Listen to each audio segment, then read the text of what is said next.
সরকারের উদ্যোগে আয়োজিত এক অভিনব কার র্যালির মাধ্যমে খোলা হবে দীর্ঘদিনের বন্ধ হয়ে যাওয়া সাদার্ন সিল্ক রুট। বিবেকানন্দ যুব ভারতী ক্রীড়াঙ্গনে শুক্রবার এই র্যালির ফ্ল্যাগ অফ করেন মুখ্যমন্ত্রী মমতা বন্দ্যোপাধ্যায়। র্যালিতে অংশ নিয়েছেন 4 দেশের মোট 80 জন প্রতিযোগী। র্যালি শেষ হবে 5ই মার্চ চীনের কুনমিংয়ে। দ্বিতীয় বিশ্বযুদ্ধের পর অভিনব এক কার র্যালির দৌলতে এই প্রথম খোলা হবে সাদার্ন সিল্ক রুট। শুক্রবার সল্টলেকের যুব ভারতী ক্রীড়াঙ্গন থেকে তারই শুভ সূচনা করেন রাজ্যের মুখ্যমন্ত্রী মমতা বন্দ্যোপাধ্যায়। এক বর্ণাঢ্য অনুষ্ঠানের পর এই র্যালির ফ্ল্যাগ অফ করেন তিনি।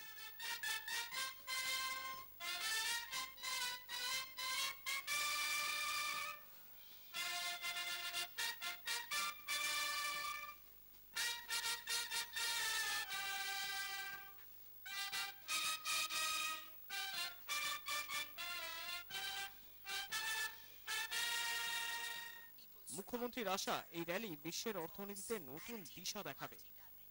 Really excellent area.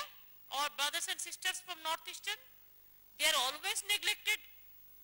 And Myanmar, China, Bangladesh, India, we have enough potentiality from the trade angles also, the commercial angles also, even the cultural potentiality also. So may I give my best wishes to all of you for your safe and sound journey.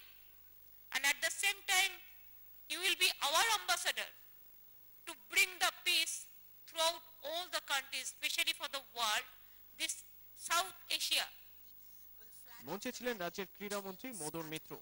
র্যালির flag অফের পরে কলকাতায় formula 1 করারও স্বপ্ন দেখছেন তিনি। আমি মনে করি যে আস্তে আস্তে খুব তাড়াতাড়ি কলকাতা এমন দিনও আসবে যেদিন ফর্মুলা 1 কলকাতায় পসিবল হয়ে যাবে, কারণ কলকাতাও খুব দ্রুত গতিতে এই খেলার স্পিডের সঙ্গে, কারের স্পিডের সঙ্গে এগোচ্ছে। সিআইআই এর এই অভিনব কার র্যালিতে অংশ নেয় 4 দেশের মোট 20টি গাড়ি। ভারত, চীন, মায়ানমার ও বাংলাদেশের মোট 80 জন প্রতিযোগী এই র্যালিতে অংশ নিয়েছেন। ভারত থেকে রয়েছেন 24 জন প্রতিযোগী, চীন থেকে 22 জন, মায়ানমার থেকে 17 জন, বাংলাদেশ থেকে 13 জন। মুখ্যমন্ত্রীর উপস্থিতিতে প্রত্যেকেই খুশি। র্যালি শুরুর আগে দেশ বিদেশের প্রত্যেক প্রতিযোগীর গলায় মুখ্যমন্ত্রীর প্রশংসা।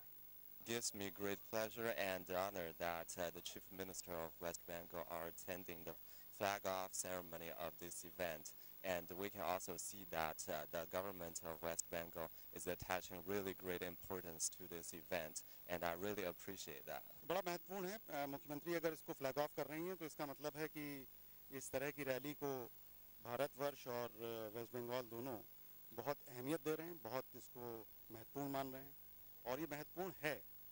প্রতিযোগীরা 12 দিনের এই যাত্রায় মোট 3000 কিলোমিটার পথ অতিক্রম করবেন। দীর্ঘদিন বন্ধ হয়ে যাওয়া সাদার্ন সিল্ক রুট ধরে চলবে এই র্যালি। যশোর, ঢাকা হয়ে শিলচর, আসামে পৌঁছবে এই র্যালি। মণিপুর থেকে মায়ানমার রুলি বর্ডার হয়ে ইউনিয়নের রাজধানী কুনমিংয়ে পৌঁছবে র্যালি। 5ই মার্চ চীনের কুনমিংয়ে শেষ হবে যাত্রা। ক্যামেরায় অজয় দাস ও অভিজিৎ মুখোপাধ্যায়ের সঙ্গে মনীষ কীর্তনিয়া ও সঞ্জীব হালদারের রিপোর্ট, চ্যানেল 10।